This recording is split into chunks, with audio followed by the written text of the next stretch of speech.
Ngayon guys, meron na naman tayong i-share about ito sa TP-Link Wi-Fi 6.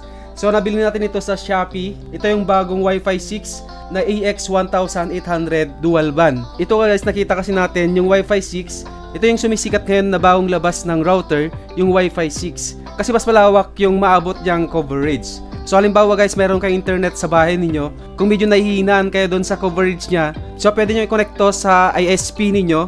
Kung halimbawa ang gamit nyo Converge, PLDT, Globe, kung ano mang ISP na gamit ninyo, so pwede nyo siyang i-connect. So yung model pala nito guys, yung Wi-Fi 6 na nabili natin, yung AX1800 dual band or Archer AX23. So ito siya, yung itsura niya guys. Ayan. So ito yung isa sa mga bagong model ng TP-Link.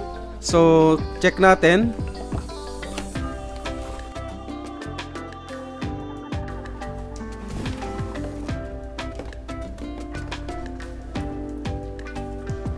So may kasama siyang quick installation guide. Ayan. Then meron na rin siyang charger. So 4 po yung antena niya. Ayan. Ganito yung itsura. Meron na rin siyang kasamang LAN cable. So check natin.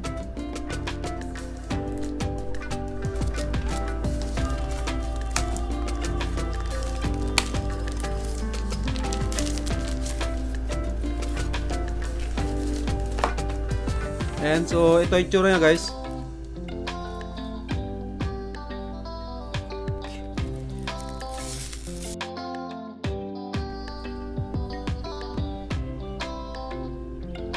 Ang ganda ng itsura niya.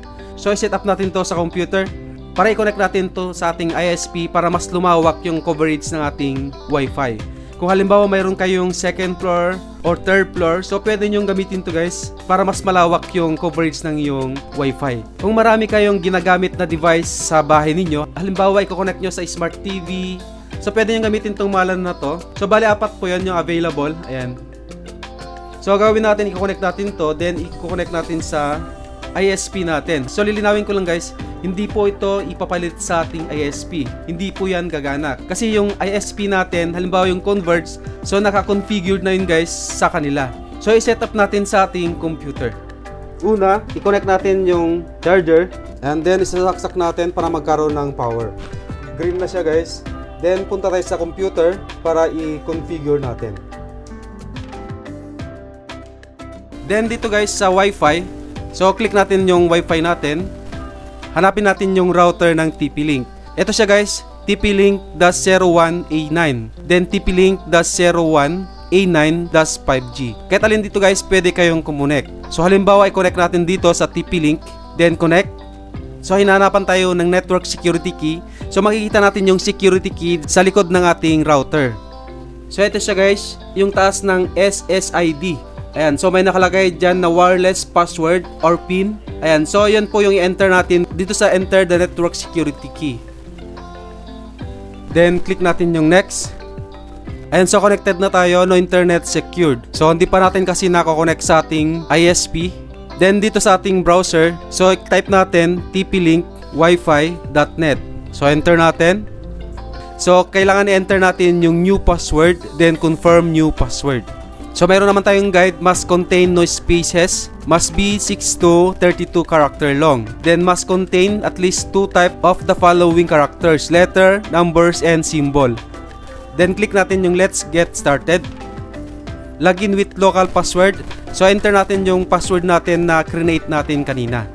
Then login. So nandito na tayo sa dashboard ng admin ng TP-Link. Ayun siya guys, para mabago natin yung pangalan ng ating Wi-Fi. So nakalagay lang kasi dito TP-Link-01A9. So para mabago natin yan, punta tayo sa wireless. Then itong network name or SSID, so baguhin natin yan guys, yung gusto natin na makikita dun sa Wi-Fi. So ilagay natin dito guys yung pangalan ng Wi-Fi na gusto natin. So since ito gagamitin ko sa Advanced Piso Wi-Fi, ilagay ko dito Advanced Piso Wi-Fi. So meron kasi akong Piso Wi-Fi. Gamitin ko kasi ito para mas lumawak yung coverage ng ating Piso Wi-Fi. Then yung password, so pwede mong palitan to guys, yung password niya. So since sa atin, gagamitin natin na para dun sa Advanced Piso Wi-Fi, so hindi ko na siya lalagyan ng password. Then sa pangalawa, so palitan din natin to, Advanced Piso Wi-Fi 5G. So dalawa kasi yung connection natin, yung 2.4 saka yung 5G. Then gawin natin ulit, walang password, para makakonect kagad yung magko-connect dun sa ating piso Wi-Fi. Pero kung gamitin nyo to guys para dun sa bahay ninyo, so pwede nyo siyang lagyan ng password. So pwedeng piliin to yung WPA/WPA2 or WPA2/WPA3. Then click natin yung save. And operational succeeded. So nakalagay dito sa 2.4G natin is no password. Then dito sa 5G natin no password. So click natin yung okay. And so madi-disconnect tayo, kukonect tayo ulit. And so meron na tayo dito guys, advanced piso Wi-Fi. And so okay na siya, na-set up na natin. So kung gusto naman natin guys palitan yung password ng ating admin, punta lang po tayo dito sa system, then administration. And so papalitan natin dito guys yung ating password kanina, yung password dun sa ating admin. So operational mode, so pwede rin natin gawin to guys, access point mode. So ito hindi naman natin siya i-connect, dito lang tayo sa wireless router mode. Then pwede nyo na rin i-control guys yung LED control, LED status kung gusto nyo may ilaw. Ayan, kung ayaw nyo naman, i-disable nyo to. So sa akin kasi mas gusto ko may ilaw, so enable lang natin. Maganda dito guys sa TP-Link Wi-Fi 6, pwede kang mag-connect ng 1 mesh. So pwede kayo makabili ng 1 mesh para mas malawak yung coverage ng iyong Wi-Fi. So ngayon naman guys, i-connect natin yung ating Wi-Fi 6 dun sa ISP natin. Ayun guys, so i-connect natin sa LAN 1. And kapag tumunog yan guys, okay na siya. Then balik tayo sa ating computer. So connect tayo sa advanced piso Wi-Fi.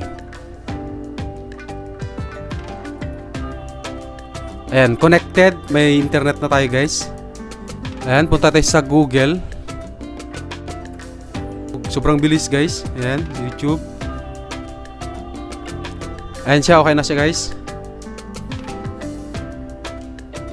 Ayun siya guys, ganun yung pag-setup ng ating TP-Link router na Wi-Fi 6 or AX1800 Archer AX23. I hope na nakatulong yung ating video tutorial at sana nasundan ninyo. Kung may mga katanungan kayo guys, pwede nyo comment sa ating comment section below para masagot natin. Kung bago lang kayo sa channel ko, please click the subscribe button and hit notification bell para ma-update ka dun sa mga bagong videos na i-upload ko. Maraming salamat po and God bless. See you in the next video.